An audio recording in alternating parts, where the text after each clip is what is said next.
출애굽기 22장입니다. 본장은 앞장에서 계속 이어지는 시대산 율법 조항의 한 부분으로서 하나님께서 직접 말씀하신 십계명과는 달리 언약서는 모세를 통해 주어지고 있습니다.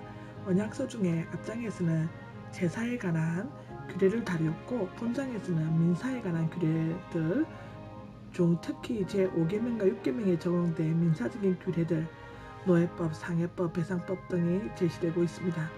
여기에 제시된 규례들은 당시 특수한 역사와 문화, 종교 배경을 가진 이스라엘 백성에게 주어졌고 또 그 사회와 경제 구조에 맞춰 자연스럽게 적용시킬 수밖에 없는 규례들이었기 때문에 오늘날의 문자 그대로 적용시킬 수 없는 것이 있습니다.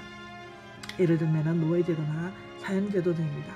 그러나 그 근본적인 정신이나 원칙에 있어서는 오늘날에도 변함없이 적용시킬 수 있는 것이 있습니다. 물론 이 규례들에게는 고대 법정과 유사한 부분들이 있지만 그것들과는 전혀 다른 특징을 가지고 있습니다. 즉 이 규례들은 철저히 하나님의 말씀에 기초한 신본주의적 성격을 지니고 있으며 하나님의 형상으로 지음받은 인간은 계급과 신분을 초월하여 모두가 평등하다는 사상에 근거를 두고 이 출애굽기 21장의 이야기가 시작되고 있습니다. 히브리 종에 관한 법을 1절에서 11절에 기록되고 있는데요. 종이란 것은 노예 제도는 고대 사회에서 성행되었던 노동력을 착취하고 인권을 말살하는 보편적이고 수치스러운 사회악이었으며 민주주의 국가 미국에서도 19세기 중년 남북 전쟁이 일어나기 전에는 일상적인 관례가 되어 있었습니다. 신약 성경은 종에 대해서 여러 가지 교훈을 주고 있습니다. 그 기록은 갈라디아서 4장 28절, 에베소서 6장 5절에서 9절, 베드로전서 2장 18절에 기록되어져 있죠. 고대 근동의 법전들과는 달리 민사법들 중에서 종의 법을 맨 처음 다룬 것은 이집트의 고통스러운 종살이에서 이스라엘을 구해낸 것을 반영시킨과 동시에 어떤 종도 영원한 종이 될 수 없음을 강조하기 위함입니다. 여기에서 법은 법정에서 판결할 때 근거가 되거나 이스라엘 백성들의 권리를 보호하기 위해 적용하는 판례나 법을 의미하고 있습니다. 이스라엘의 법의 근본적인 정신은 공의와 사랑이었습니다. 남종에 관한 것은 2절에서 6절에 기록되어 있죠. 당시 노예 제도는 고대 근동의 일반적인 풍습이었지만 모세의 법은 잔인하고 비인격적인 대우를 하는 그들의 법과는 전혀 달랐습니다. 히브리인들은 원칙적으로 이방인들 중에서 종을 취해야 했는데 가난해서 빚을 갚을 능력이 없는 부득이한 자신이나 아내, 자식을 종으로 팔았습니다. 이 기록은 레위기 25장에 잘 나와 있고요. 신명기 15장 12절에도 나와 있습니다. 또는 남의 물건을 훔쳐다가 배상할 능력이 없을 때 법정 판결에 의해서도 종으로 팔렸습니다. 그러나 종살이하는 기간은 6년이었고 7년이 되면 몸값을 내지 않고 자유로운 몸이 되었습니다. 이 또한 레위기 25장 40절에 기록되어 있습니다. 이것은 6년 동안의 노동의 대가가 몸값으로 계산되었기 때문이었죠. 이 규례는 히브리인 종에게만 적용되었고 개인의 권리를 보호하기 위한 것이었습니다. 만일 아내를 데리고 들어와 함께 종살이했으면 안식년에 함께 나갈 수 있었습니다. 만일 주인이 종에게 아내를 주어 자녀를 낳았으면 나갈 때는 혼자 나가야만 했습니다. 그러나 주인과 아내, 자녀들을 사랑함으로 남기를 원하면 하나님께로 데리고 가서 길을 뚫고 영원히 한 종이 될 수 있었습니다. 여종에 관해서는 7절에서 11절에 기록되어 있죠. 실제로 종으로 팔린 딸은 남자보다 더 많은 보호를 받았습니다. 홀몸이지만 남자처럼 7년 자유롭게 될 수 있었습니다. 신명기 15장 12절 17절에 나와 있습니다. 그런데 본문에서 주인이나 그 아들의 아내로 자기 딸을 판 경우인데 그때는 남종처럼 자유롭게 나갈 수가 없었습니다. 만일 그 여자가 마음에 들지 않으면 몸값을 주고 되돌려 주어야 하는데 외국인들에게 팔 수는 없었습니다. 그 여자가 자기 아들의 아내가 되었다면 딸처럼 대접해야 했습니다. 또 주인이 다니자를 아내로 맞이했을 때 첫 여자에게 먹을 양식과 입으로 부부관계를 줄여서도 안 되었습니다. 만일 세 가지를 이행하지 않으면 몸값을 내지 않고 나갈 수 있었습니다. 이 규례들은 종의 제도를 지지하는 것이 아니라 기존 체제에서 딸의 처지를 더 좋게 하고 그 권리를 보호하려고 세워졌다고 합니다.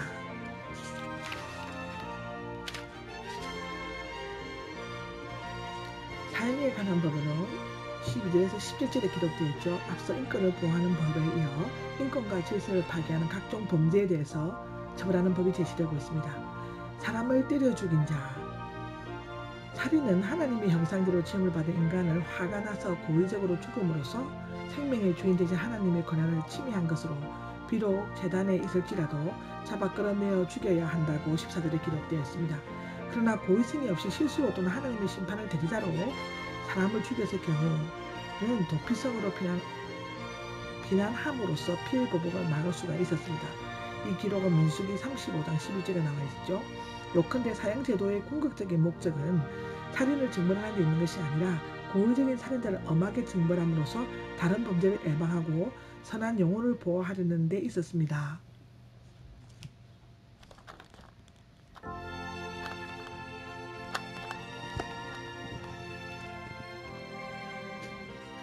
자기의 아버지나 어머니를 때린 자는 여기에서 때린다는 것은 부모를 학대하거나 상처를 주거나 부여하는 온갖 종류의 악행을 말하고 있습니다. 부모는 생명을 주시고 길러주신 하나님의 대리통치자이시기 때문에 그들을 때린 자는 마치 하나님께 악행을 한 것과 같으므로 마땅히 극형에 처해야 합니다.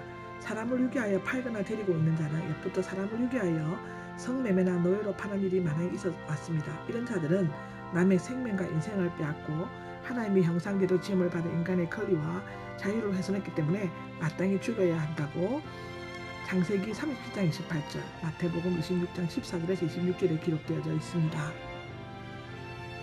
자기 부모를 저주하는 자, 저주하다는 가볍게 여기다 없이나다 해방하다의 뜻이고 무겁다의 뜻도 되고요. 공경하다의 반대의 개념이 되는데 부모의 권위를 무시하고 해방하며 제멋대로 행동하는 것을 의미하고 있습니다. 부모를 저주하는 것은 하나님을 저주한 것 같으므로 마땅히 죽어야 한다고 합니다.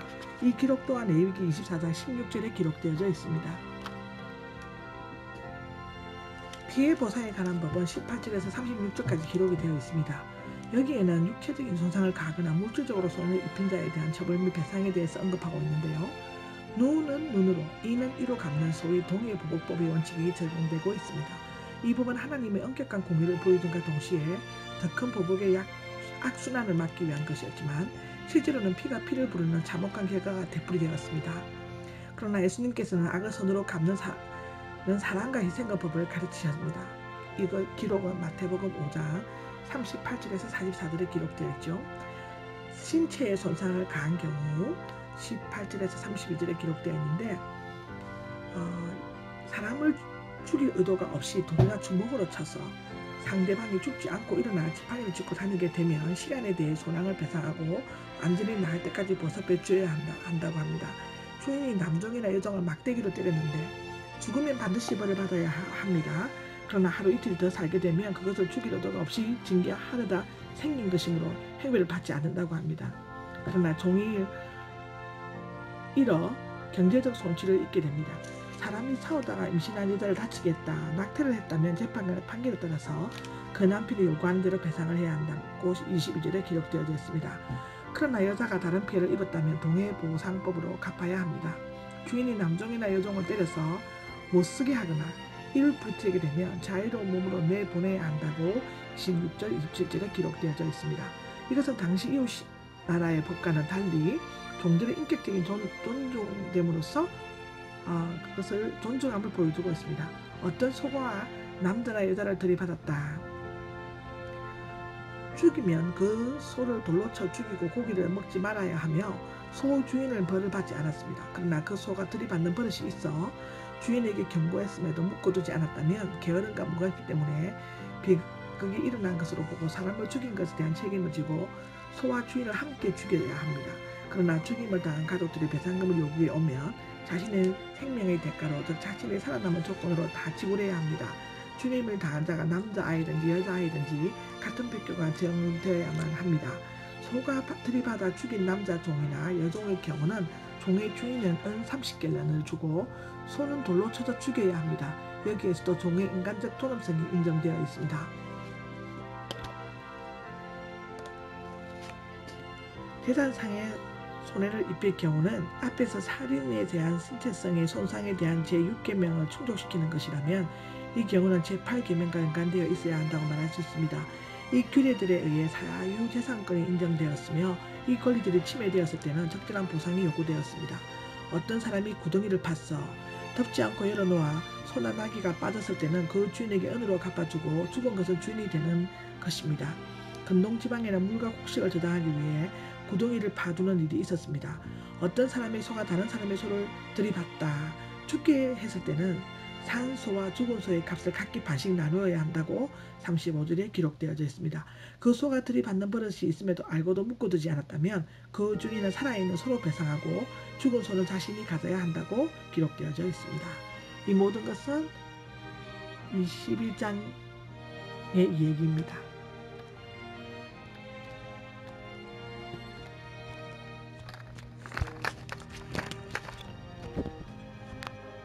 출애굽기 21장에 히브리어 공부를 하겠습니다. 21장 1절의 법규라는 것은 미시파트입니다. 문자적으로 심판하다, 선고하다, 다스리다의 뜻으로 재판의 판별 기준이 되는 법령, 법규 성문법을 가리키고 있습니다. 5절에 나오는 분명히 말하기를은 아모르요 아모르, 아모르요 아마르, 그가 말하고 또 말했다의 뜻으로 동일한 단어를 반복적으로 써 그 전하는 바를 강조하고 있습니다. 매우 간절히 확실히 요청했다는 뜻입니다. 아모르요 아마르입니다. 6절의 문설주는 매주자라고 있고요. 문의 양쪽 기둥 이곳에 문짝이 달려 있습니다. 8절은 속량했다는 것은 파다라고 있습니다. 파다. 원뜻은 자르다, 몸값을 치르고 구하다, 대가를 지불하고 권리를 회복시키다는 뜻으로 파다라고 있습니다. 13절에 고의적으로는 차다, 고의적으로 차다로 있고요. 원뜻은 이해해야 할 목적으로 숨어서 기다리다, 찾다, 의도적으로 상대방을 해치게 한다고 하는 것이고요. 저주하는 것은 17절에 나오는 저주하다는 칼랄로 있습니다. 칼랄, 가볍게 여기다, 멸시하다, 욕하다, 말로 모욕할 뿐만 아니라 인격적으로 멸시하고 업신여긴다는 뜻입니다. 23절에 나오는 해는 아손으로 있습니다. 아손, 손해, 재난, 비참, 불행, 우연히 죽음을 뜻합니다. 24절에 나오는 눈은 눈으로는 아인, 다하트, 아인이라고 나와 있습니다. 아인, 다하트, 아인. 문자적으로는 눈을 위해서 눈을 이란 뜻인데 해를 끼친 것에 대한 정확한 보상 원리를 곧 동해보복법의 원리를 말해주는 구문입니다. 30절에 나오는 속죄금은 코페르, 가르다, 덮다, 죄를 용서하다의 뜻으로 유래한 말로 죄, 실수, 허물의 대가로 지불하는 돈을 말하고 있습니다. 즉 벌금이죠. 32절에 나오는 은 30세겔은 종의 몸값에 해당하는 돈으로 예수께서 가룟 유다에 의해 팔리셨던 값에 해당합니다. 마태복음 26장 15절에 나와 있습니다. 36절에 나오는 단속하지란 말은 사마르입니다. 사마르, 원뜻은 지키다로 조심하고 방비하다의 의미입니다. 아멘.